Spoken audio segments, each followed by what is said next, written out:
in a foreign policy can only be achieved if and only if certain factors go into making of the foreign policy, and those factors which go into making of the foreign policy help you to achieve those outcomes. So there are two aspects here. One aspect of the determinants in foreign policy is that there is an outcome to be achieved. One aspect is that there are some factors to be visualized. So when we talk about the determinants of foreign policy, we look at both, and we look at the relationship between both. We look at what are the factors, we analyze are the factors good or bad. Then we look at also the outcomes, and we look at the outcomes whether they have been achieved or not. If the factor helps us to achieve an outcome, we say there is a positive correlation. If the factor does not help us to achieve the outcome, we say there is a negative correlation. And in that case, you can always change the factor. Sometimes if required, not only you can change the factor, you can also, for that matter, change the outcome driven also. Because your foreign policy outcomes are never going to be common or same. So you can always either change the outcome or you can change the factor depending upon whatsoever you may prefer. But the idea is you may desire certain results. That is the first thing. Second word here is that institution of foreign policy making. Institution of foreign policy making, the word institution here means that there are certain organizations that are created. These organizations will be of two types. One that explicitly try to help you to advance the goals of foreign policy, and the others that may indirectly help you to achieve the goals of foreign policy. When we talk about the case of India, one thing is very clear, that the agency responsible for direct outcome of foreign policy is the Ministry of External Affairs. That is one organization. Clear-cut objective has been set. But then at the same time, there are certain other organizations that range from Parliament at one side to that of National Security Council on the other side, to that of media, think tanks. They also indirectly act as kind of pressure groups that may also compel you to achieve certain goals which are there. So in either of the scenario, institutions here means those organizations created with specific purposes. Third important point here is continuity and change. Continuity and change means two words. Continuity means that there are certain elements of your foreign policy that continue to go on irrespective of the international environment. So the word continuity has to be seen through the prism of the word systemic. Systemic means the international system in operation. International system in operation at any point of time can be anything. How does it help you to drive the foreign policy is something that has to be seen. Sometimes the systemic environment is such that in whatsoever environment your foreign policy may operate, there are elements that do not change. There are layers that never change, whatsoever may be the systemic international environment. This is called continuity.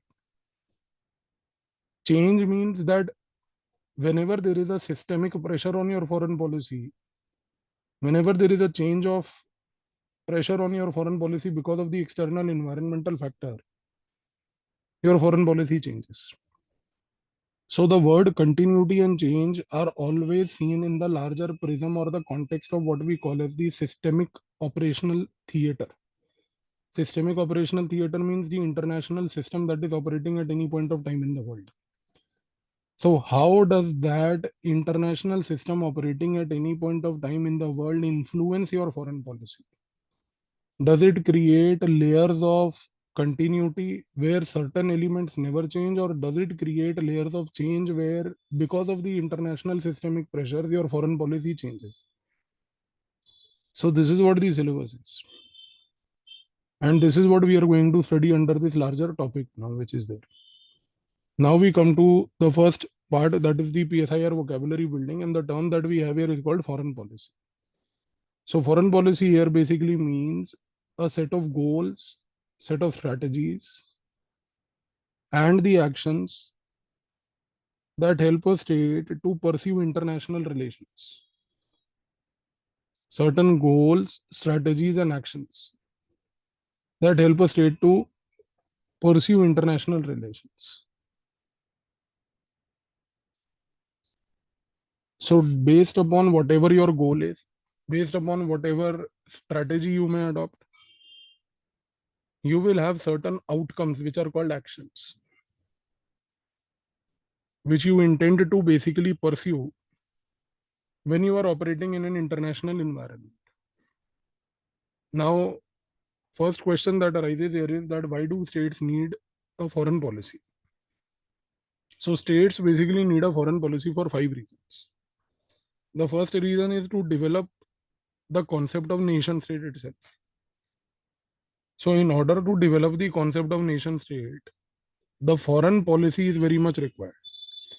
Because when you are operating in an international environment, your existence as a nation state is crucial to understand.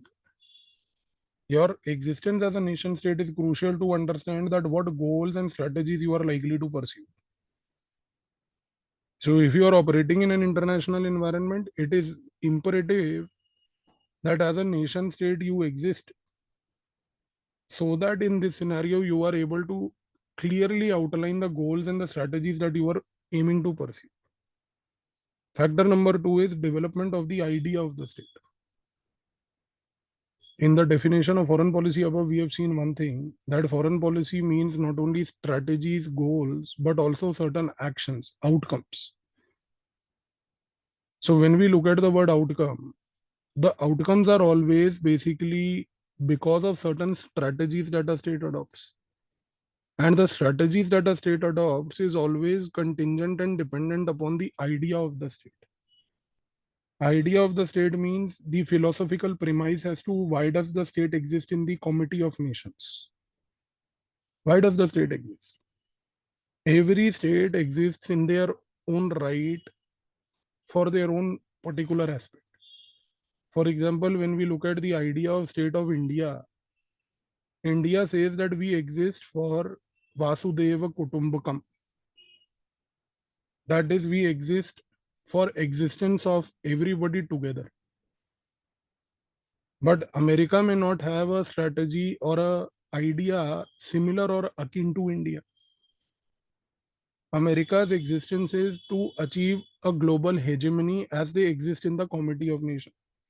The state idea of America is very different from the state idea of India. So no two countries can ever have similar state ideas. If they have a similar state idea, it is good.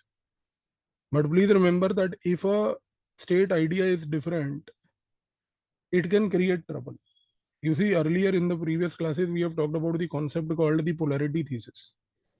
And we have studied under the polarity thesis one important thing, that clashes are imminent in international relations. Now, one thing is very important. One factor that may explain the clashes in the international system is also the difference in the development of the state idea.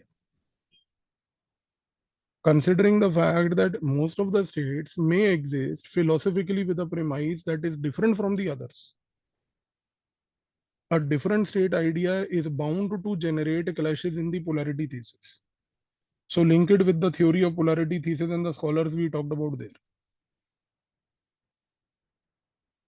Third factor here is identity of the state in the comity of nations. One is your state idea.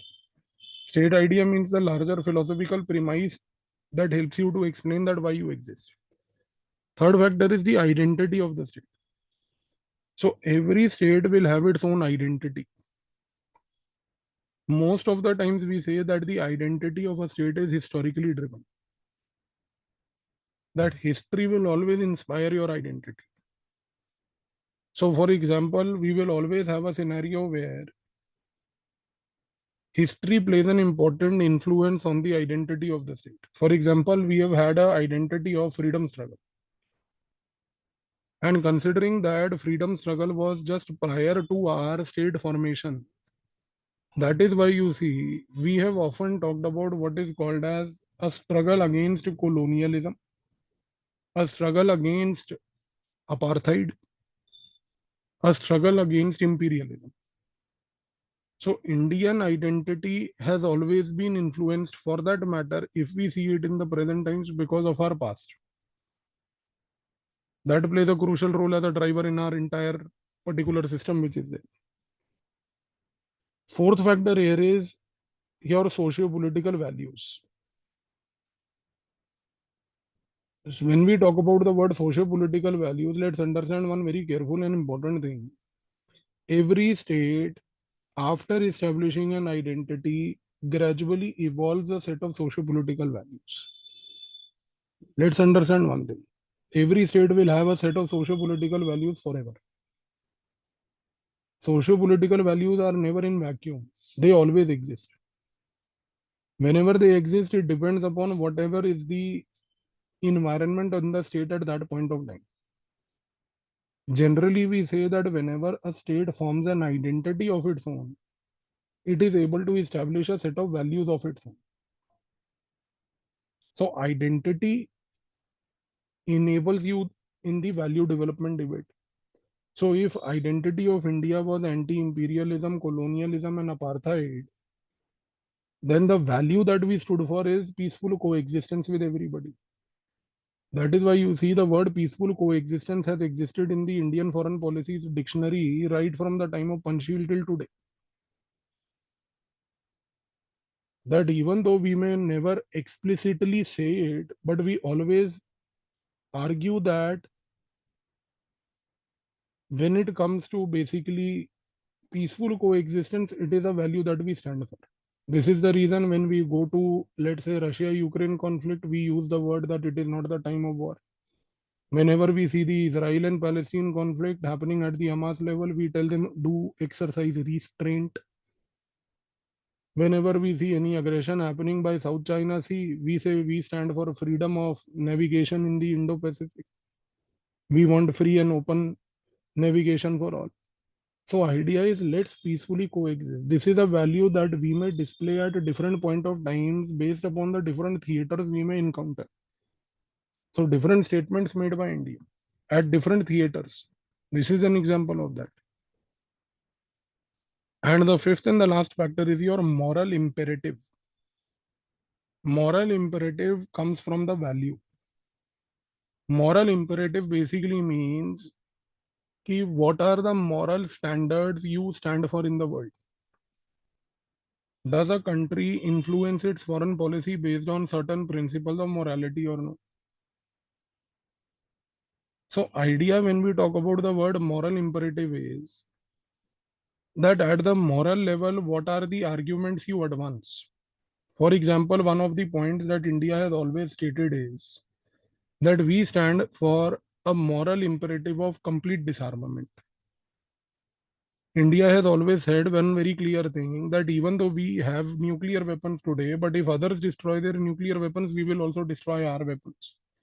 So there is a moral imperative that if everybody is willing to morally accept that weapons have no place in the world, we will also be the ones to accept that. Now, please remember that whenever we use the word moral imperative always means that there are going to be certain factors that never change. Because your morality is something that comes out of your values. Your values are inspired by your international identity. Your international identity is based on the idea of the state, and your idea of the state is based upon the premise of existence of your state per se. So, for these five factors, you need a foreign policy. But now the question is, does a policy of not having a relation with a state tantamount to foreign policy? Explain using the scholarly analysis. So, there is one scholar by the name of Felix Gross. Felix, Felick, Gross, Gross, Felix Gross. Now, this person, Felix Gross, has given a very important point. Felix Gross says that if there is no relationship with a state, then that itself is a foreign policy. Foreign policy, therefore, does not, number one, mean that you may always need to have a relationship with the state.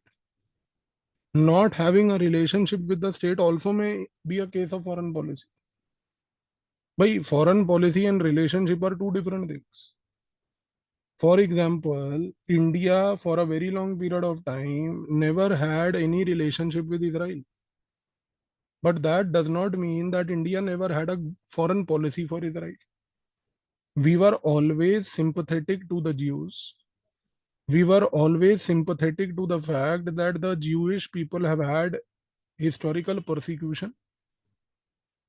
We were always sympathetic to the fact that based upon the United Nations agreement, Israel as a state has a right to exist. The fact that we had these clear-cut strategies means that we had a foreign policy for Israel. But the fact that we never maintained a relationship with Israel does not deprive India of not having a foreign policy for Israel. So the fact that we knew that in our schema, schema, schema means in your scheme of things, in your brain, in your thought process. The fact that in our schema, we had a very clear-cut perception about how we want to look at Israel. We knew one thing. We knew one thing, that in any scenario, there are certain strategies we are going to adopt when it comes to the state of Israel. But that does not deprive us in any way of having or not having a relationship with Israel. So Felix Gross has given a very clear-cut, interesting thesis here, that not having a relationship with the state itself is a kind of foreign policy. And India's engagement with Israel can be explained through the prism of Felix Gross. But now comes the question that what could be the consequence if a state does not have a foreign policy? Place the argument using analogies to help elaborate the premise. Now, this is where we use a scholar named Nicholas Blarell. Nicholas Blarell, Blarell, Blarell. So, Nicholas Blarell is a very important scholar.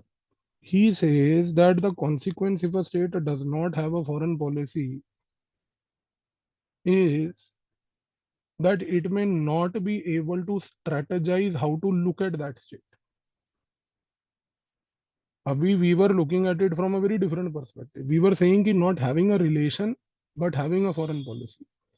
Nicholas Blarell says that what if there could emerge a scenario where a state does not have a foreign policy? The consequence number one will be that if a state does not have a foreign policy, it's very clear that it does not have a relationship with the state. Second thing is that if a state does not have a foreign policy, it also means very clearly that the state does not have any strategies, actions, and goals for the state. And third important consequence is that not having a foreign policy also means you are not able to visualize that how do you look at that state in the committee of nations. Case in point is the relationship between Pakistan and Israel. Pakistan today does not have a foreign policy for Israel. Because it says that number one, I do not recognize the existence of Israel as a state. The refusal of Pakistan to accept the existence of Israel as a state deprives the Pakistan the foreign policy for Israel. So now the problem is that Pakistan today does not have any strategies, actions, or goals with respect to Israel. The problem that it creates for Pakistan is that if today Pakistan makes a statement that in the Israel-Hamas war we stand with Hamas, the statement of Pakistan remains incomplete. Because you can only talk about Hamas, which is number one itself not recognized as a global actor. Because Hamas is seen as a non-state actor in the international relations. And when you say that I stand with Hamas, the affinity of Pakistan with Hamas or affinity of Pakistan with Palestinians means a very dilemma-centric foreign policy. See, let's understand one thing. If Pakistan says today that I stand with the Palestinians, it's a problem. But you can stand with the Palestinians only on the case when you, number one, accept that Palestinians have a right to exist. And if you say that, no, I believe the fact that Palestinians have a right to exist, then the premise of Palestinians having a right to exist is based on Israel having a right to exist as per two-state solution. And if basic idea of you having affinity towards Palestinians is based upon the two-state solution proposed, then one thing is very clear that unless you do not have a foreign policy with regarding the two-state solution, how can you then in that case only isolate one specific actor and then say, I will have a foreign policy for this? So Pakistan today faces what is called as a foreign policy dilemma. Dilemma means because it wants to support the Palestinian cause as it wants to side with the Sunni Muslims. Supporting the Palestinian cause is only possible and feasible if Pakistan is in a position to, number one, undertake acceptance of the two-state solution. The fact that Pakistan has no idea about what the two-state solution is, as it refuses to either accept or reject it, makes its support to Palestinians look as if Palestinians are perceived in the Pakistani schema as a non-state actor. Because, sir, if you recognize that Palestinians are a state actor, then the recognition of Palestinians as a state actor is contingent upon accepting that the Jews are also a state actor. Your refusal to accept Jews means you are not accepting the entire premise on the basis of which the two states have been divided to be created. आप समझ रहे हो इस चीज को? बेटा ये optional है, मैं बता रहा हूँ. यहाँ पे आंसर लिखने में बाचरे खुल जाएंगी. आप लोगों की जो शक्लें हैं ना, कई लोगों की देख के ऐसे लग रहा है कि ओवर हेड ट्रांसमिशन हो रहा है. Total total OHT, over head transmission. Concentration चाहिए 200% समझने के लिए, वरना समझ कुछ नहीं आएगा बेटा. मैं पहले ही बता रहा हूँ. यहाँ पे अगर जीएस के लेवल के आंसर लिखे तो नंबर जीएस से भी नीचे ही आएंगे. टेक्निकल चीजें हैं भाई साहब, ध्यान देना. इसीलिए क्लास का ड्यूरेशन छोटा रखा है. अभी रन अप हो रहा है. अभी अगले हफ्ते लंबी क्लासें होंगी, दिमाग खराब हो जाएगा, ओवर हीट हो गए. वैसे ही बता रहा हूँ मैं. तो इस चीज को ध्यान रखो क्लियर कट तरीके से. So Nicholas Blairel has given this entire explanation with respect to the Pakistan's idea and with respect to what is called as the Pakistan's policy over the Palestinian and Israelis. Now comes the another scholar here. The name of the scholar is George Modeleski. George Modeleski. Modelski. Modeleski. George Modeleski says that foreign policy is a system of acts evolved by communities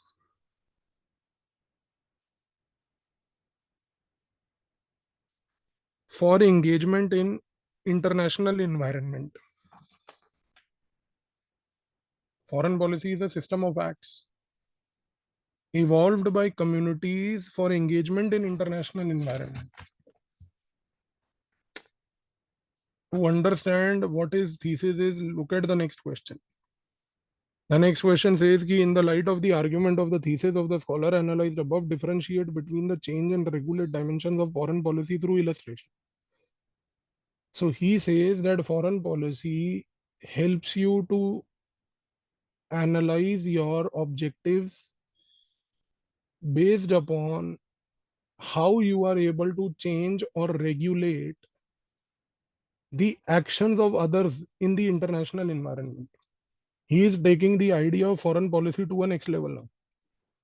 As a determinant, he is saying a very important thing, that foreign policy means that how through your actions you can try in an international environment to bring about elements of change in the conduct of others, and how through your actions are you able to bring about elements that help to regulate certain actions of other actors in the international system. Now, if we look at certain examples, example number one is the Jammu and Kashmir policy of United Kingdom. For a very long period of time, the Jammu Kashmir policy of United Kingdom was aligned with Pakistan. Because Jammu Kashmir as a princely state, which eventually and officially merged with India through instrument of accession, was not acceptable to United Kingdom. Because United Kingdom held the opinion that India has not conducted the plebiscite in the JNK. The issue is that for time and again, India stated that the reason for not conducting the plebiscite in Jammu and Kashmir is because of Pakistan not accepting the condition of the plebiscite. The condition for the plebiscite on Pakistan was that they have to withdraw their troops. Pakistan never withdrew their troops after 1947-48 war. So they never created what is called as conducive condition for peace, for the plebiscite to happen. When they never created that conducive condition for peace, then in that case, one thing became very clear, that in this scenario, the Jammu Kashmir policy of United Kingdom remained tilted in favor of Pakistan. But over a period of time, what happened? That India tried to convince United Kingdom as an actor in international relations that your policy perspective with respect to Kashmir is a problematic policy.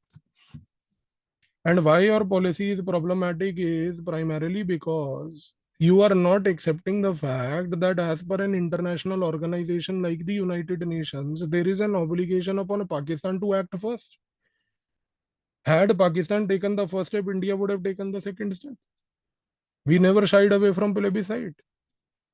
But today, plebiscite has no role to play. The fact that Pakistan never historically created a condition for plebiscite led to the idea of plebiscite being defeated because of the policy of Pakistan. And eventually, what happened? The Jammu and Kashmir policy over a period of time of United Kingdom now could be changed. And India went on to convince the United Kingdom, which they finally accept and they finally adopt today, where they say that Jammu and Kashmir is an integral part of India. However, there is one element that United Kingdom refrains from mentioning. Even though at one place they say कि भाई Jammu and Kashmir is an integral part of India, they refuse to further say that there is a portion of Kashmir illegally held by Pakistan. That means they still do not want to blame Pakistan. But anyway, the fact that they don't make that mention, the fact that they say that Jammu Kashmir is an integral part of India suffices our policy. And example number 2 is with respect to India European Union. European Union for a very long period of time held a policy that what India is doing in Jammu and Kashmir tantamounts to gross human right violation. They would internationally condemn India for the same. India tried to regulate this behavior of European Union. Why? Because European Union as a chunk had a considerable amount of influence on United Nations. India understood that if European Union as a chunk has a tremendous influence on United Nations, we need to regulate the behavior of European Union. European Union in the United Nations would never side with India, saying that India is a violator of human rights. It took enormous amount of support from the Indian government to eventually convince the United Kingdom that gross human right violation charge number 1 is baseless. We tried to convince the European Union that any counter-terrorism operation done by India in Jammu and Kashmir is a response because of state sponsorship of terrorism by Pakistan. And we began to prepare dossiers about Pakistan and gave those dossiers to European Union to analyze that, see, there is complete evidence and sponsorship and proof of state sponsorship of terrorism by Pakistan. Only when European Union over a period of time read those dossiers could we regulate their behavior in the international system. See, the difference fundamentally is that United Kingdom principally opposed that India has no right over Kashmir.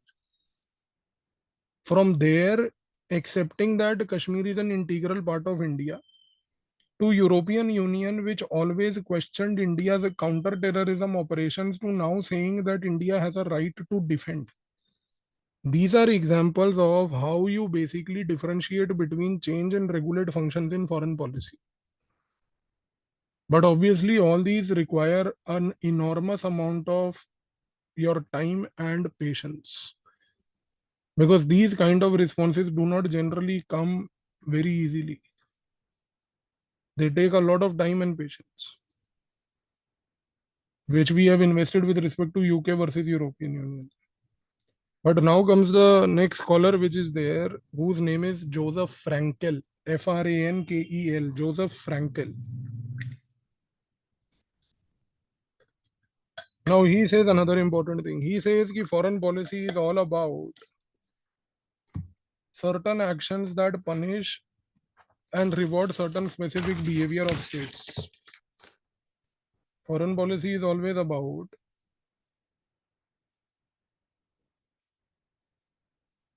certain actions that punish and reward certain behaviors of states. Now, let us see the next question. Next question says, in the light of the thesis above, explain the core premise of the argument. If foreign policy means you take certain actions that reward or punish states, then one thing has to be clarified at the beginning, that such a state exercises power in international relations.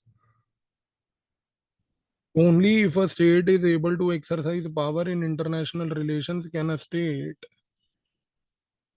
punish or reward other states for their conduct. For example, when it comes to America, America has often used, as an illustration, we are saying, a combination of punishment and reward. When we say punishment, America's policy with respect to Afghanistan and Iraq were basically punishments for they sponsoring terror attacks on the soil of America. But sir, America's policy of reward can be seen with their policy with India. George W. Bush very clearly stated that India is a country that ought to be rewarded because India as a country has never undertaken proliferation of nuclear weapons. Proliferation means spread. Even though these people acquired nuclear technology indigenously, if they wanted, they could have proliferated. Proliferated means spread, means shared with other states. But the fact that they conceptualized indigenously manufactured nuclear technologies at the military level refrained from helping any other state out. And even though after doing this, they are not signatories to Nuclear Non-Proliferation Treaty and Comprehensive Test Ban Treaty, NPT-CTBT. In this case also, we need to understand. Sir, George W. Bush's idea was very clear. He says that there is an international architecture at one place, there's a state behavior at the other place. Let's not fuse the two. So George W. Bush thought process was very different. He said a country can adhere to or not adhere to international architecture. There is NPT, there is CTBT, a country can sign it, the country can also not sign it. But then there is a country per se which has a specific behavior in the international system. Our objective should be to see not what the country has done vis-a-vis international institution. Our objective should be to see what is the behavior of that country per se. He said India as a country has a good behavior. As a country with a good behavior, they have not undertaken proliferation of nuclear technology. So reward them. That's why he conceptualized the concept of nuclear deal. Asha, very surprisingly, when George W. Bush wanted to reward India for non-proliferation despite not being signatory to NPT-CTBT, opposition came from a country called China, ironically, which was a signatory to NPT-CTBT and also a global proliferator, saying that a country like India should not be rewarded. They might become a proliferator.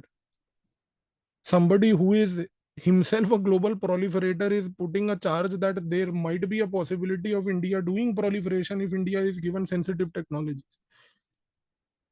Very clearly exposed in front of the world the behavior of China as a state. That is why China today does not inspire as a state confidence in the global nuclear architecture. India inspires a lot of confidence. देखो वैसे ये बात बिल्कुल फालतू है. What India has done is exactly what any other rogue state in the international system will do. आप अपने आप को इतने दूध के दूल्हे मत समझो। आपको भी कनाडा और अमेरिका ने जो इनिशियल लेवल पर न्यूक्लियर सपोर्ट दिया था, वो न्यूक्लियर सपोर्ट सिविलियन लेवल पर दिया था। तुमने चोरी छुपे जो है उसको सिविलियन से मिलिट्री पर डाइवर्ट किया, और फिर तुमने नरेटिव शुरू कर दिया कि नहीं नहीं, मिलिट्री में तो हमने इसलिए किया क्योंकि देखो हमारे बाजू में चाइना है, उसने मिलिट्री लेवल पे किया। चाइना ने कभी ये ढोंग नहीं किया, आपने ये नाटक किया। इंडिया की अगर न्यूक्लियर हिस्ट्री को रीराइट किया जाए ना, तो sir India for that matter is also a proliferator. आप चोर हो। आपको जो सिविलियन लेवल पे टेक्नोलॉजी दी थी, आपने उसका दुरुपयोग किया मिलिट्री लेवल पे। इंडिया आज की डेट में कहती है कि हाँ मैंने सिविलियन को डाइवर्ट किया मिलिट्री लेवल पर उस टाइम पे इस चीज को रोकने के लिए कौन सा कानून था? कानून कोई नहीं था। पर sir, in the absence of law, can you do an offence? And if you do an offence in the absence of law, then the question arises, जो अभी थोड़ी देर पहले अपन ने पढ़ा, मॉरल इंपेरेटिव। फिर किस बात की मोरालिटी की बातें करते हो? अब इस चीज को समझो ना सर। तो moral imperative must be based on very strong foundation. अब यूपीएससी ऑब्वियसली बात है ऐसे क्वेश्चन आपसे नहीं पूछने वाला है, क्योंकि ये तो पूरे इंडिया के फंडामेंटल प्रीमाइस को ही हिला देता है। हमारी पूरी इंटरनेशनल स्टैंडिंग ही इसी प्रिंसिपल पे बेस्ड है। जैसा मैंने आपको पहले भी बताया ना सर, ये बातें करना कि इंडिया तो जी दूसरे कंट्रियों के अफेयर्स में इंटरफेयर नहीं करता, बकवास बात है। आप जाके श्रीलंका के अंदर भाई साहब उसकी कॉन्स्टिट्यूशन अमेंड करा के वहां पे 13 अमेंडमेंट एक्ट को डलवा के आ गए, और आप कह रहे हो कि हम दूसरे कंट्रियों के अफेयर में इंटरफेयर नहीं करते। अफेयर छोड़ो सर, आप तो उनके कॉन्स्टिट्यूशन में इंटरफेयर करते हो। तो आप अपने आप को नॉन इंटरफेयरिंग प्लेयर कैसे कह रहे हो? और ये तो बात बता रहा हूँ 1980s की आपको मैं। 13 अमेंडमेंट जो श्रीलंका के कॉन्स्टिट्यूशन में आया था, ये तो 1980s में आया था, राजीव गांधी के टाइम पे, इंडिया श्रीलंका अकॉर्ड के बाद, 1987 के बाद। तो ये सारा एक जो है ना, एक बेसिकली ही इमेज मैनेजमेंट की बात होती है, देखो कि आप अपनी किस प्रकार की इमेज जो है ग्लोबल लेवल पर बना के चल रहे हो। दूध का धुला कोई नहीं है। जितने बदमाश अमेरिकन हैं उतने ही बदमाश हम भी हैं, बट ये है कि बस हाँ, डिग्री ऑफ बदमाशी में फर्क है। अमेरिकन ऐसे बिहेव करते हैं जैसे बस्ती के लौंडे हैं। हम बिहेव करते हैं कि भाई अपस्केल सोसाइटी के लौंडे हैं, हमने जो है गमला तोड़ दिया।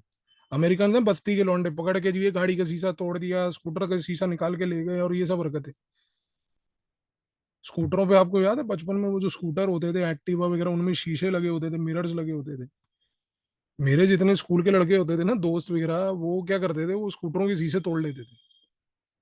क्योंकि हमारे स्कूल में क्या होता था, वो टर्बन पहननी कंपलसरी होती थी, वो पगड़ी जिसको कहते हैं ना, टर्बन।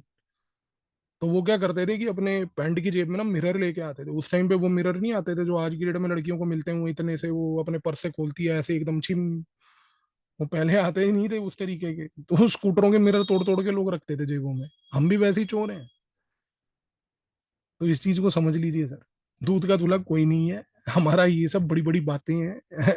अच्छे नंबर लेने हैं तो लिखना पड़ेगा आपको, पर साइड में पैरेलल लेवल पर रियलिटी भी पता होनी चाहिए। इतना देश प्रेमी नहीं हो जाना कि पता चले रात को जो है इंडिया की मैप रख के एकदम पूजा कर रहे हैं। तो ये चीज को थोड़ा सा ध्यान रखो। अब देखो आगे सर, अगला स्कॉलर जो है सर, वो स्कॉलर है जिसका नाम है Gibson. GIBSON।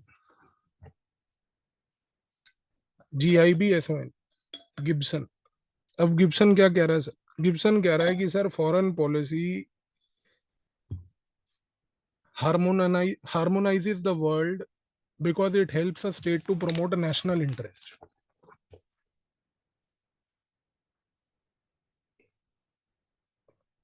Harmonizes the world because it helps a state to promote a national interest. Now see the next question, beta. Next question says कि by using the scholarly analysis, examine the relevance of foreign policy doctrine. Also illustrate how a doctrine helps in foreign policy. So let's understand first thing कि what exactly do we mean by doctrine? In a very simple language, beta, doctrine means certain core ideas that guide your foreign policy. Certain core ideas. And it is generally believed that these core ideas over a period of time never change. So that means that if you have a doctrine in foreign policy, it is a reflection that there is an element of continuity. Because अभी आपको थोड़ी देर पहले I told you कि continuity basically means what? कि whatever may be the international systemic environment, there are certain layers of your foreign policy that never change. These layers means that there are certain ideas that never change. So doctrine means those ideas which never change whenever you conduct your foreign policy. That is the first thing. Now the question that arises is कि भाई how a doctrine helps in foreign policy. Sir, a doctrine helps in foreign policy in this manner that it helps in giving a clear picture about the predictable behavior of the state in the international system.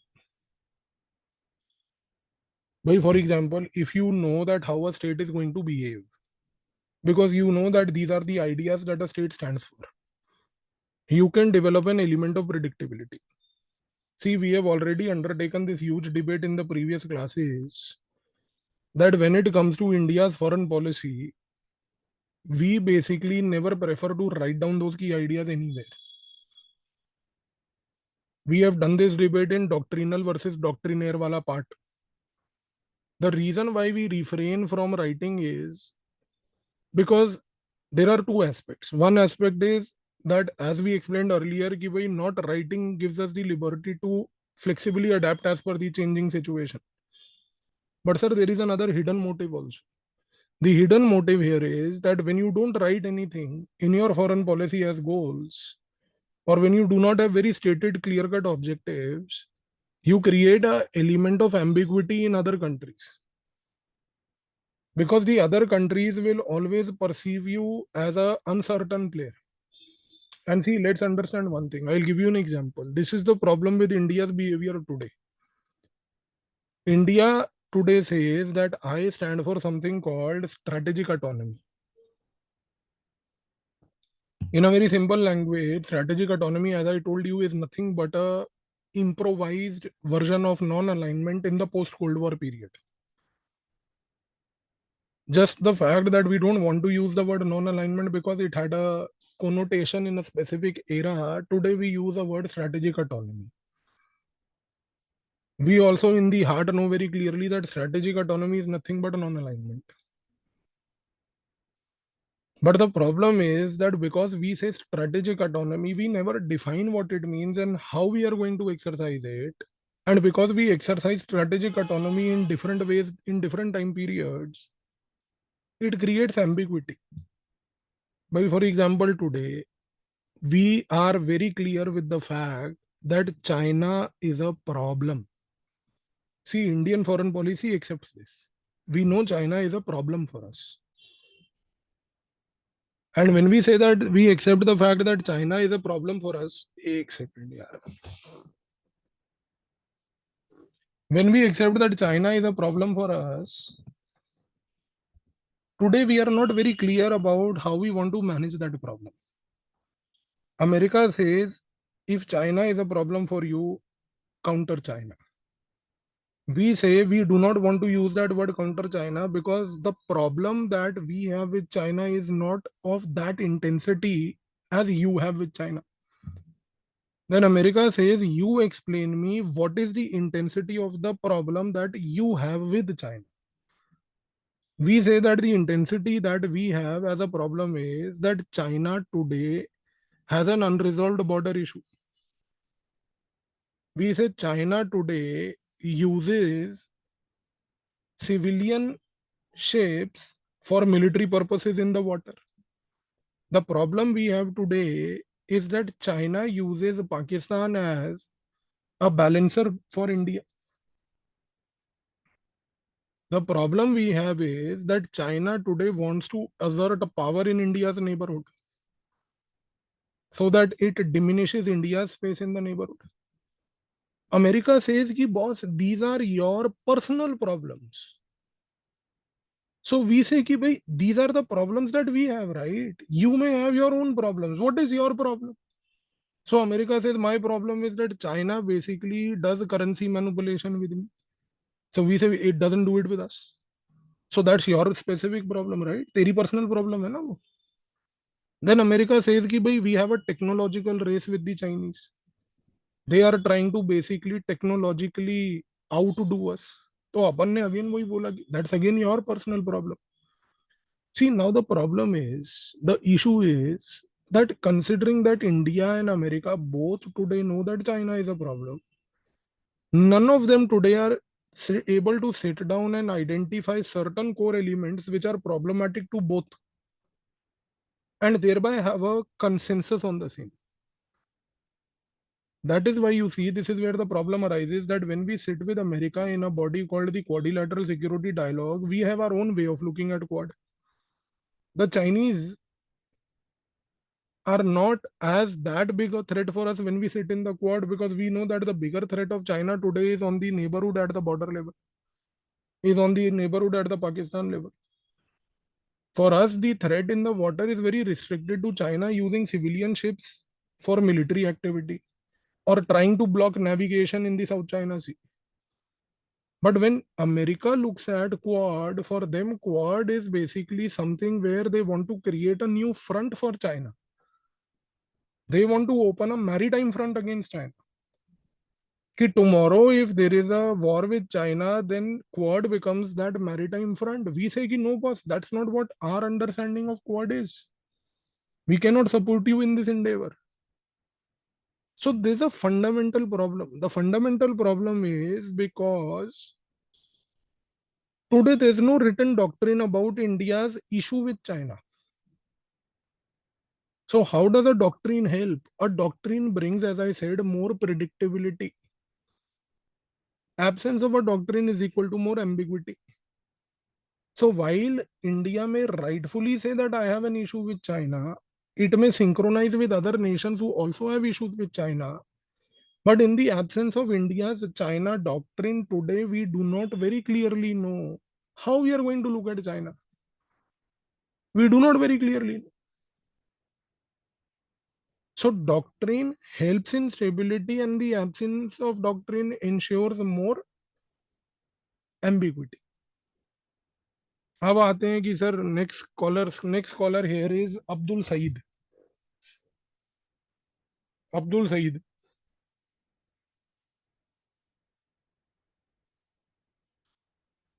He says कि sir foreign policy has a purpose, and the purpose is to ensure the existence of a state. Very important point he makes, sir. Foreign policy has a purpose. Purpose is to ensure the existence of a state. See the next question.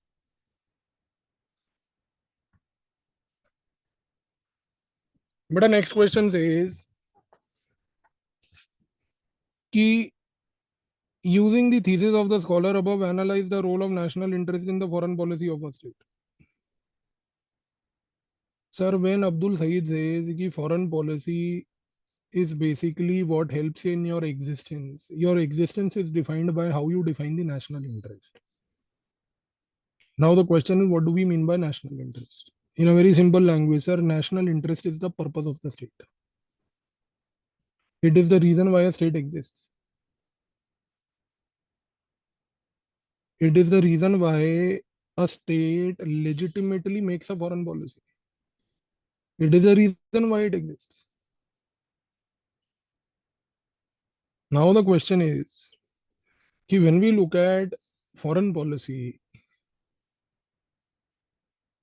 and with respect to India, India has a very clear-cut reason or a purpose of existence. Our purpose of existence is based on our national interest. One of our national interest is welfare of everyone. Please remember this point. India does not believe in exclusive benefit only for itself. One of the very crucial elements of India's national interest is combined welfare of the world. If we grow, they should also grow. Everybody should grow. This is the reason why during the Cold War period, India championed non-alignment.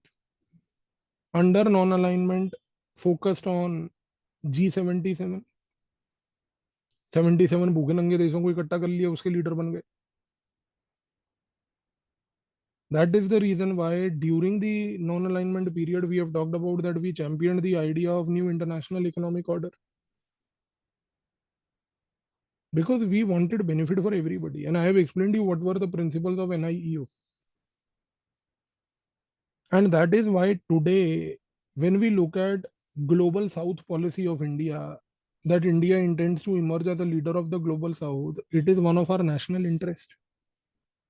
Because when we say that we want to be a leader of the global South, it implies today that if we have the right to grow in the world, then collectively everybody in the world should also have a right to grow. And sir, please remember, global South in this context is a very clear-cut assertion of India. Very clear-cut assertion of India that we want a scenario where if there is any benefit given to India by anybody, then India shall also bestow the benefit to others. So India will never do something like it will only take something from the West or something from somebody and keep it exclusively with itself. The philosophical premise of global South is if I have access to something, I will make sure you also have the access to that. One example of global South, this particular part of the policy is, let's say, the UPI payments. Whenever we go abroad to any country, we convince them ki please go for UPI payment. Because if we are able to create a digital public infrastructure like UPI, which is a DPI, digital public infrastructure, our objective is to accrue the same benefit to others. See, it all depends upon the diplomatic equation you have with the country. Everybody is not going to accept your UPI. Some might oppose also, but at least there might be many who will be open to accepting it. But the idea is to leverage that. That if I have a benefit accruing to me because of the DPI, that is digital public infrastructure, you also ought to have the same. This is a feature of our global South policy. Similarly, for example, when we say that India will invest heavily into making of renewable energy, and we conceptualize what is called as the International Solar Alliance. So today we welcome everybody in the International Solar Alliance. We never say that International Solar Alliance is going to have a restrictive membership. So let's understand, sir, the fundamental premise of global South is a democratization of the world as championed by India.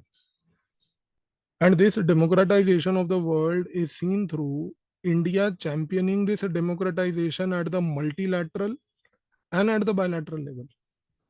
Bilateral level means I have something, I'll give it to you. Multilateral means if there is a international solar alliance type of a thing, it's open for everybody. So India does not go for creation of exclusive clubs. हम अपने यहाँ पर ऐसा कुछ नहीं मनाते. जैसे for example US has created quadrilateral security dialogue. अपन 4 लोग बैठेंगे. ऑकस अपन 3 लोग बैठेंगे.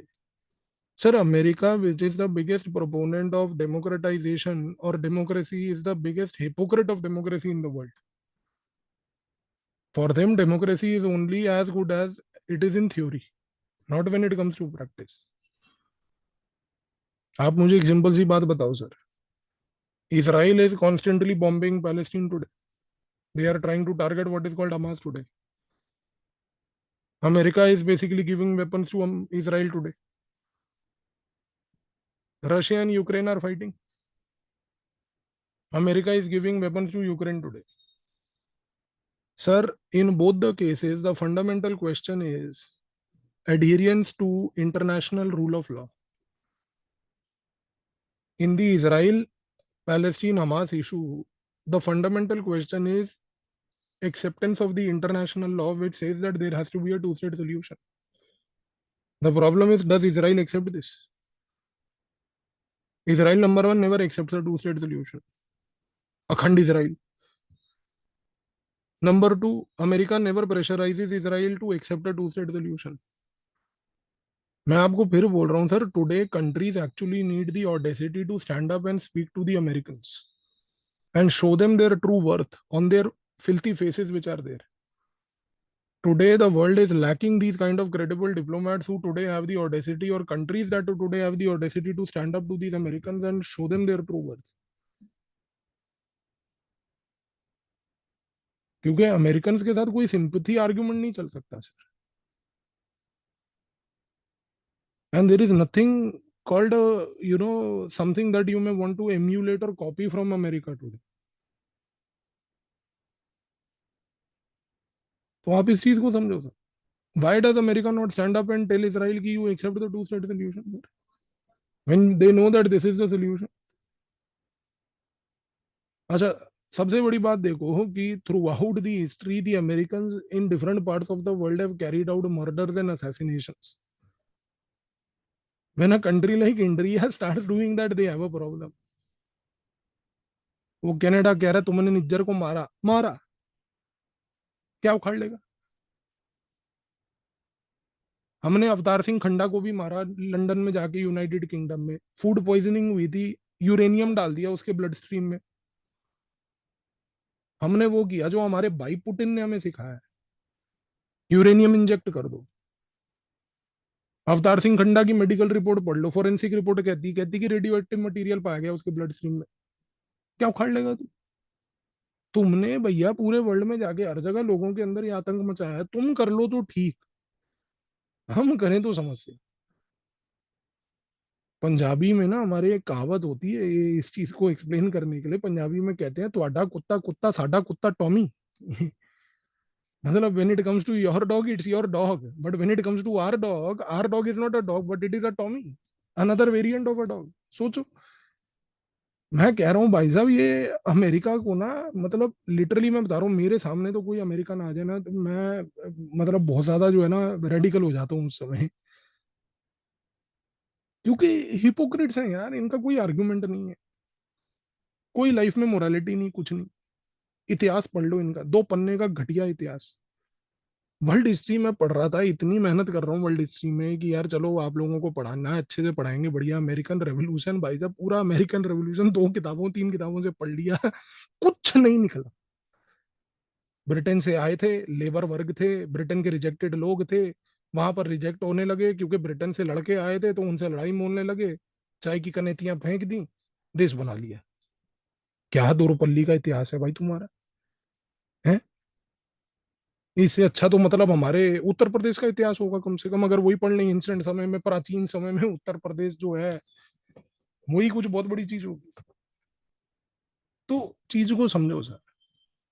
Americans today, in this sense, for that matter, do not have the right to argue with India on the principle of national interest. Or if India today says that my national interest is to make sure that there is no person standing on the foreign soil trying to threaten the sovereignty and integrity of India, India has the right to defend the same, sir. तो ये चीज अब ये नहीं कर सकते. आप समझ रहे हो इस चीज को? अब आते हैं sir, what are the typologies of national interest in international relations, give illustrations from the Indian context. Sir, national interests are basically of 2 different types. One are called vital national interests, and the second are called secondary national interests. Vital and secondary. Sir, vital national interests are those which cannot be compromised. There can be no compromise. Means you can wage a war to protect those national interests. You can wage a war.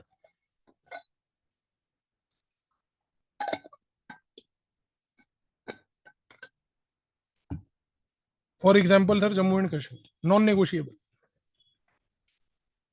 It is a national interest where India will accept no compromise. It is an integral part of India. Anybody trying to challenge the sovereignty and integrity of Jammu and Kashmir, we will wage a war against that state. That is number one, very clear. Number two, sir, India's very important vital national interest is alignment based on values. Means that we will align and engage with only those countries that align with the values that we stand for. And if a country does not stand for those values, we may not have a problem in not having a relationship with them.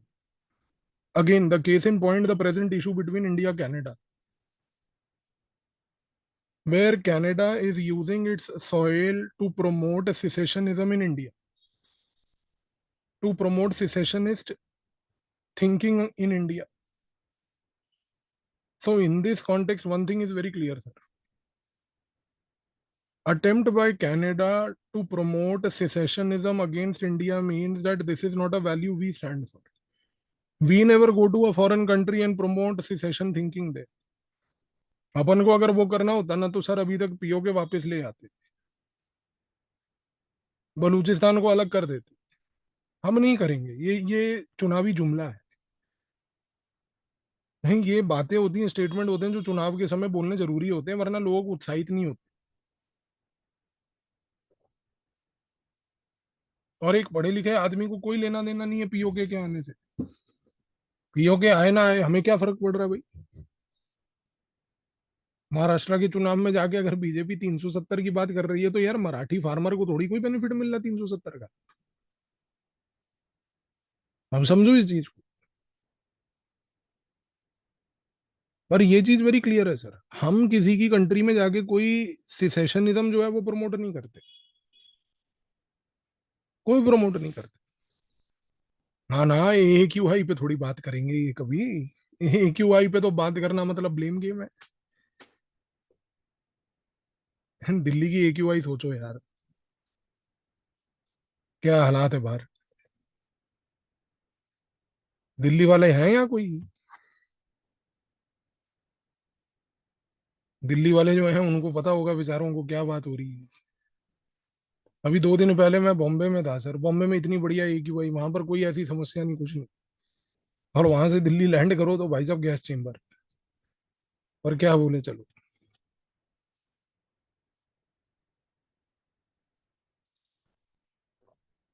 देखो, we में align with any country बेटा, we have always aligned with Canada for that matter. Canada has earlier never promoted these kind of secessionist elements, and they have always cooperated with Indians today with respect to tackling secessionism also. For example, India Canada have an extradition treaty. They have also extradited criminals to India. Problem is with this fellow called Dustbin Trudeau. He does not understand anything. उसको ये पता है कि भाई 2025 अक्टूबर में जब election होगा उसको सत्ता नहीं मिलने वाली। और सिख वोट जो कि एक सब्सटेंशियल वोट है वहां पे, 7 लाख प्लस पॉपुलेशन जो है ना, वो वहां से उसके पॉलिसीज के थ्रू हट रहा है। तो ये इलेक्शन प्रॉब्लम है वहां का, ये प्रॉब्लम और कुछ नहीं है। अभी ट्रूडो हट जाएगा, कोई नया आ जाएगा तो आप देखेंगे कि कोई समस्या इंडिया कनाडा के बीच में नहीं होगी। Attempt will be made to normalize the relationship, जैसे अभी बैकएंड पे पाकिस्तान के साथ हो रहा है। अगर आपने देखा हो, 1-2 दिन पहले अभी हुआ, हमने उनके मछुआरे पकड़ लिए, उन्होंने हमारे मछुआरे छोड़ दिए। ये प्री प्लानिंग होती है। तू मेरे मछुआरे पकड़ के छोड़ दे, मैं तेरे मछुआरे छोड़ दूंगा। फिर तू मेरे 2 बंदे पकड़ के छोड़ दे, मैं तेरे 2 बंदे पकड़ के छोड़ दूंगा। धीरे धीरे डायलॉग चालू होगा ना। भाई लड़ाई हो जाती है जब दोनों के बीच में, किसी ना किसी को तो मनाना पड़ता है। अब अगर वाइफ ऐसी है कि वो हमेशा कहे कि नहीं आप ही मनाओगे, तो भाई हस्बैंड बेचारा 3-4 बार मना लेगा, 5वीं बार तो उम्मीद ही करेगा ना कि भाई अब तुम मना लो एक बार। लेकिन अगर दीदी मान लो गोलगप्पा बन के बैठी तो फिर तो कुछ नहीं हो पाएगा परमानेंट, अगर ऐसा व्यवहार चले तो इस कॉन्टेक्स्ट में ये प्रिकर्सर होते हैं। कनाडा के साथ इशू है, ठीक है। अभी आने वाले समय में आप देखना कि कनाडा में चेंज होगा तो ठीक हो जाएगा सिचुएशन, कोई ऐसा चैलेंज नहीं है। पर alignment is based on values, ये याद रखना है आपको। Core national interest, vital national interest में। दूसरा मैंने आपको बताया सेकेंडरी होता है सर। सेकेंडरी मीन्स कि here there is a lot of flexibility that you allow a degree of leverage to the other country. You have a lot of flexibility and you allow leverage. For example, कि भाई there may be a country that may have some friction with you. In the case of friction, you may use diplomatic tools but not deteriorate your relationship with them. भाई for example again let's say America. अब America India के बीच में भी issue है। एक सबसे बड़ा fault line है कि भाई अमेरिका भी वही कर रहा है कि आपने जो है गुरपतवंत सिंह पन्नू को मारने की कोशिश करी। हाँ, कोशिश करी, नहीं मरा, सून मर जाएगा। टेंशन किस बात की है तुझे, पहले तो ये बता। वो वैसे भी ज्यादा लंबे समय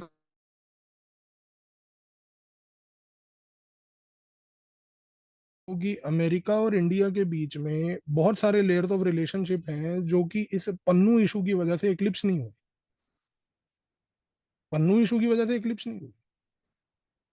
मतलब even in the backdrop of the Pannu issue, our prime minister had met the counterpart in US. They signed various deals. So these are secondary national interests where ठीक है, you may have some diplomatic problems, but these diplomatic problems do not lead you to wage a war against another state, do not lead you to dismantle your diplomatic relationship with the other state. In secondary national interest, you always use the principle of leverage. Leverage means you exercise those tools through which you can normalize the relationship.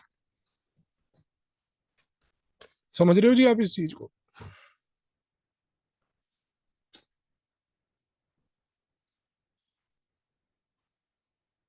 Clear हुआ जी?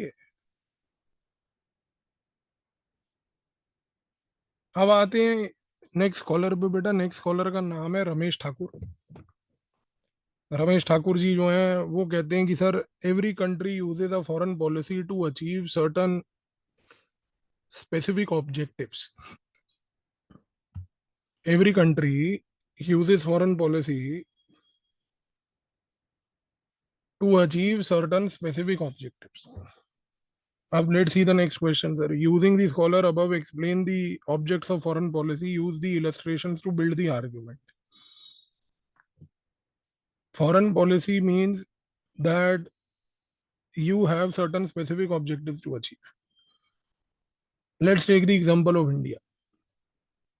India has a specific objective through its foreign policy, that is, number one, to safeguard its territorial unity and integrity. Safeguard the territorial unity and integrity. Whenever unity and integrity of India is challenged, India will resort to foreign policy, and one of the principles of foreign policy that is called dialogue. For example, with respect to China, very recently there was an issue between India and China over sovereignty and territorial integrity in Ladakh, where certain points at the boundary came under a stress. And China said that these are areas that belong to us. India tried to convince China that these areas do not belong to you because historically you have never made a claim over them. But China said, no, they are part of our territory. We resorted to negotiation. 4 years of intense negotiation with China. The result came out. The result was that we tried to tell China, ki, boss, listen, when you have never made a claim historically to an area, you cannot add a new area to your claim. We made it very clear to them that any addition of new area of your claim will then lead to this claim falling under the core national interest or vital national interest of India. And in order to protect that, there may be a clash which we want to avoid and we are certain you want to avoid. So our objective is, let's uphold the unity and territorial integrity. And it took 4 years for us to convince the Chinese. They accepted it. देखो problem China के साथ क्या है ना कि उनकी आंखें छोटी छोटी हैं. तो हमें ये नहीं लगता, समझ आता कई बार कि जब हम बैठ के उनसे बात कर रहे होते हैं कि ये सुन भी रहा है या आंखें बंद करके देख रहा है, वो उसकी आंखें खुलती उतनी सी हैं. तो हमारे यहाँ पर एक परसेप्शन बैठ गया कि हम कुछ बोल रहे उसको समझ नहीं आ रहा है, टाइम लग गया. क्योंकि आंखें देख के लग रहा है ना कि यार मतलब ये सो गया, हम उसको ऐसे पकड़ रहे हैं, वो कह रहा मैं उठा हुआ हूँ, थप्पड़ मार दिया उसने. तो इस चीज को समझो आप. चाइना के साथ ना the principal that works is called strategic patience. ये वर्ड याद रखना चाइना को लेके. आप स्ट्रेटेजिक पेशेंस रखो, कोई टेंशन नहीं. बोल बोल, तेरे को दर्द हुआ ना, तू बोल, कोई इशू नहीं. वो कितनी बार बोलेगा, एक पॉइंट पे आके मान जाएगा. अब आते हैं दूसरे पॉइंट पे सर. दूसरा पॉइंट सर जो इंडिया को ऑब्जेक्टिव है is to safeguard the interest of our weaker sections. अब ये फॉरेन पॉलिसी में बड़ा इंपॉर्टेंट पॉइंट है बेटा, safeguard the interest of the weaker section.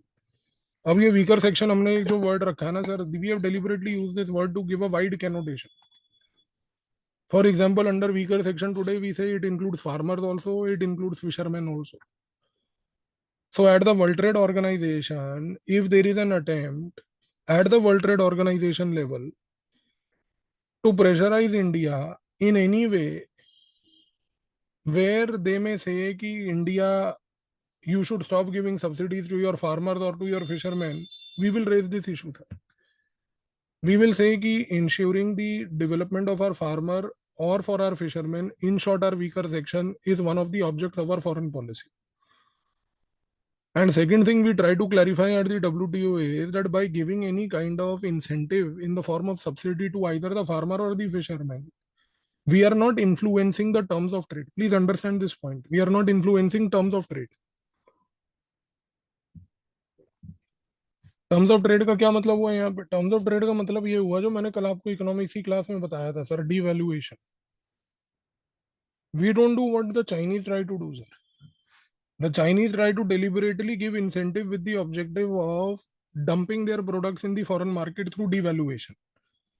We say, see, we are giving incentive, we are giving a subsidy, but that's to uplift the segment, the weaker segment, and make it at par with the normal population. So we are not giving a subsidy to our fishermen in this reason कि we will give them the subsidy, they will use the subsidy, they will do more fishing, then through that more fishing we will export fish abroad. भाई हमारे यहाँ domestic consumption ही fish का इतना है, हम export क्यों करेंगे? और हमारे यहाँ पर मछली की क्वालिटी ऐसी नहीं है कि एक्सपोर्ट हो, गंदी मछली मिलती है. And same is for the farmer. हम लोग ग्रेन उगाते हैं, हमारे ग्रेन का कंसाइनमेंट दुबई जाता है, दुबई से वापस आ जाता है, वो कहते हैं तुम्हारे चावल नहीं खाएंगे, हम लोग खाएंगे बिरयानी में. पाकिस्तान से बासमती उठा लेते हैं. तो आपको ये चीज समझनी है कि sir, protection of interest of the weaker section is one of the very clear cut objects here that we have. समझ रहे हो जी? And third important object here is बेटा called the welfare of the Indian diaspora. Welfare of the Indian diaspora. So we are very clear with the fact that any harm done to our Indian diaspora in any part of the world will not be taken lightly by India. The first strategy will be to evacuate the diaspora. The strategy will be to ensure that their interests are protected. If there is a imminent threat to their life, we will evacuate them. If there is no imminent threat to their life, then we will allow them to be there. But if they have some issues, we will raise them. We will raise them. And we will try to put pressure upon your domestic political constituents to ensure that you address those issues. आपके नेताओं को बोलेंगे ना कि भाई इनके issues को address करो. समझ में आई जी? हाँ भाई. तो बताओ जी अब.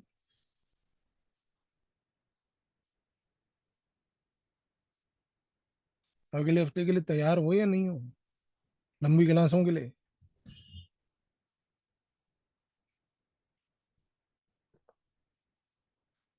देखो पूरी सर से आज मेरी बात हुई थी. पूरी सर वो saying that he will start with the PSIR classes by somewhat second third week of दिसंबर.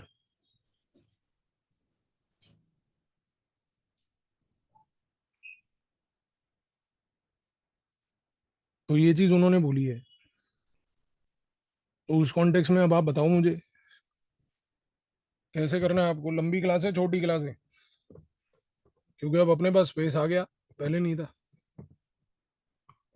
देखो जो आप बोलो, मुझे कोई टेंशन नहीं है, पर मेरे को एक चीज का प्रॉब्लम ये है कि भाई लंबी क्लासों में बॉल साइंस क्योंकि हेवी ड्यूटी है ना, एक दो दिन में सैचुरेशन आ गया तो बड़ी दिक्कत हो जाएगी. मैंने पहले भी आपके साथ ये लास्ट टाइम भी डिस्कस किया था before we shut down the last class, which was कि we'll keep a class of let's say 1.5 hour then break, 1.5 hour या 2 hour with break, 2 hour with break, whatever way we can manage. पर then it will go from next Monday onwards to next Saturday, 6 days, average 10 hours, 60 hours. नहीं नहीं, वो तो देखो वही मैं आपसे पूछ रहा हूँ ना कि आपको डाइवर्सिटी चाहिए या आपको हिंदू राष्ट्र चाहिए. हिंदू राष्ट्र चाहिए का मतलब ये है कि भाई आपको दिन में 10 घंटे सिर्फ PSIR करना है, या आपको कांग्रेस वाली डाइवर्सिटी चाहिए कि भाई 2 घंटे के करीब अपन ने क्लास रखी एंड देन उसके बाद GS हुआ. देखो बच्चे, फास्ट पेस्ड और स्लो पेस्ड की बात ये नहीं है कि कुछ भी फास्ट पेस्ट होगा। आज कुछ फास्ट लगा आपको, हमारी स्पीड तो यही रहेगी। मतलब मेरा ऑब्जेक्टिव ये है कि जब तक आपको समझ नहीं आएगा तब तक आगे तो नहीं बढ़ेंगे। पेस तो सेम ही रहती है, मतलब पेस में आई थिंक मेरे कोई बहुत ज्यादा फ्लक्चुएशन नहीं होता, चाहे वो जीएस हो या चाहे वो ऑप्शनल हो। तो आप लोग थोड़ा सा एक वो कर लो, या फिर एक काम ये कर लेते हैं कि मे बी, अब जैसे इस हफ्ते की तो अभी अपन की क्लासें हैं ऑलरेडी प्लान्ड, अपन एक काम ये कर लेते हैं कि पहले तो आप इस हफ्ते पढ़ लो पूरा जितना भी है, अभी उसमें तो कोई चेंज क्योंकि है नहीं, ठीक है। इस हफ्ते में बी लेट से ना सैटरडे को एक दिन मॉर्निंग में एक सेशन ले लेते हैं हम लोग, ओपन सेशन लेके एक बार डिस्कस कर लेते हैं फाइनली कि क्या करना है। अगर आप चाहोगे कि आपको लॉन्ग स्ट्रेच में करना है तो अपन लॉन्ग स्ट्रेच में मंडे ऑनवर्ड्स कर लेंगे। अगर आप चाहोगे कि आपको लॉन्ग स्ट्रेच में नहीं करना है तो फिर उस केस में ऑप्शन यही रखेंगे कि 7 से 8:30 9 बजे तक का PSIR, एंड देन उसके बाद 4 घंटे जीएस। 4 मैं अपर लिमिट बोल रहा हूँ, 2 से 3 लेके चलो मैक्स। 4 की क्लास शेड्यूल करूंगा क्योंकि बीच में ब्रेक भी होगा ना। और देखो, मैंने आपको क्या बताया, फ्राइडे तक अपना मेंस का इकोनॉमिक्स खत्म हो जाएगा, सैटरडे को करंट अफेयर्स है, संडे छुट्टी है। मंडे से अगर लॉन्ग क्लासेस हुई तो जीएस नहीं होगा। अगर आपको लॉन्ग क्लासेस नहीं रखनी है मंडे ऑनवर्ड्स, और अगर आपको नॉर्मल शेड्यूल पे रखना है, तो उस कॉन्टेक्स्ट में फिर अपन लोग जो है we can put it this way कि we can go for some GS subject from next Monday on. Next subject start हो जाएगा। तो you want to wait till Saturday and then take a call on that, will that be fine? Saturday तक का तो जो schedule है वैसे ही पढ़ लेते हैं ना, उसके बाद फिर अपन डिसाइड कर लेंगे क्या करना है। चलेगा? ठीक है, चलो आज यहीं रोक लेते हैं। मिलते हैं फिर 9:15 बजे इकोनॉमिक्स के लिए। कंटिन्यू करते हैं, आज इकोनॉमिक्स के 2 टॉपिक्स अपन को करने हैं, ठीक है। तो आज ग्रोथ डेवलपमेंट इंक्लूसिव ग्रोथ वाला पार्ट हो जाएगा। कल जो किया था वो समझ आ गया ना, जितनों ने लाइव किया था एटलीस्ट। जो रिकॉर्डेड देख रहे हैं वो बाद में आराम से देख लें, कोई इशू नहीं है। वैसे कोशिश किया करो कि लाइव देखो यार, मतलब, बट चलो वो टाइमिंग का आई कैन अंडरस्टैंड कि थोड़ा चैलेंज है। तो many people want to keep the timing free, but it's fine. Anyway, till the time you do the class, that is more important. GS में लिखना होता है, मतलब इकोनॉमिक्स में मेरे हिसाब से उतना लिखने का नहीं है जितना हिस्ट्री में होगा। मतलब हिस्ट्री बहुत लिखना पड़ेगा। उसमें तो जितना बंदा मतलब रिकॉर्डेड में करे वो, एटलीस्ट इंडियन हिस्ट्री के पार्ट में आई वुड सजेस्ट कि वो बेटर है। वर्ल्ड हिस्ट्री में फिर भी मैं कहूंगा कि अगर आप उसको लाइव करते हो तो वो इसलिए बेटर है बिकॉज उसमें अंडरस्टैंडिंग का काम ज्यादा है। बट इंडियन हिस्ट्री पूरा बहुत ज्यादा राइटिंग का काम है। चलो anyways, as per your convenience you have the flexibility, let's meet at 9:15। बेटा इकोनॉमी अपन ने कल जो डिस्कस किया था ना कि वो शेड्यूल कर लेंगे उसको थर्सडे को, तो कल मैंने क्लास के बाद जरा जो है अपने इकोनॉमिक्स के ना नोट्स को देखा एक बार। तो मैंने देखा कि अगर हम चाहें तो थर्सडे को एक दिन में उसको निपटा भी सकते हैं, बट आज जब पूरी सर से बात हुई तो उन्होंने कहा कि वो थर्सडे को क्लास रख रहे हैं। तो पहली बात तो वो उसके साथ क्लैश हो जाती। आज शायद उन्होंने अनाउंस किया होगा क्लास में इसके बारे में। और दूसरी चीज मुझे ये थी कि अगर हम मान लो थर्सडे को एक ही दिन में ना भी करें और उसको आज से लेके फ्राइडे तक करें तो वो वैसे भी फ्राइडे तक ही खत्म हो रहा है। तो उस केस में फिर मैंने सोचा कि उसको हम नॉर्मल तरीके से ही करते हैं, ठीक है ना। तो उस तरीके से ही करेंगे, no problem in that. Gist बना रहे हो नहीं बना रहे हो? मैं आपको एक चीज दिखाता हूँ, देखो। ये है, ये देखो, ये कागज दिख रहा है। ये आपके साथ अभी मैं संडे को एक लेक्चर लूंगा प्लेटफॉर्म पे, ओपन लेक्चर होगा सबके साथ। That lecture will be on Modi's visit to Africa. ये उसके नोट्स है। And this lecture will go on for approximately 45 minutes. उस पूरे 45 मिनट्स के लेक्चर की ये जिस्ट है। लिस्ट बना लो बेटा। मैं जब तैयारी करता था ऐसी छोटी छोटी पर्चियां बनाता था। आप समझ रहे हो? मैं आपको एक एग्जांपल देता हूँ। आज मैंने वो जो दूसरा वो यूट्यूब चैनल है फालतू वाला, उसके लिए एक वीडियो बनाया था अभी। तो उसका वीडियो जो बनाया मैंने, that video I was recording today in the afternoon time. It took, that video is very long, it took me 1 hour to record. मतलब 55 मिनट्स का वीडियो है। That video is on 2611 attack. वो आपको देखने की जरूरत नहीं है, वो ऐसी फालतू वीडियो है। मतलब वो 55 मिनट का video, just to think of it, ये उसकी जिस्ट है।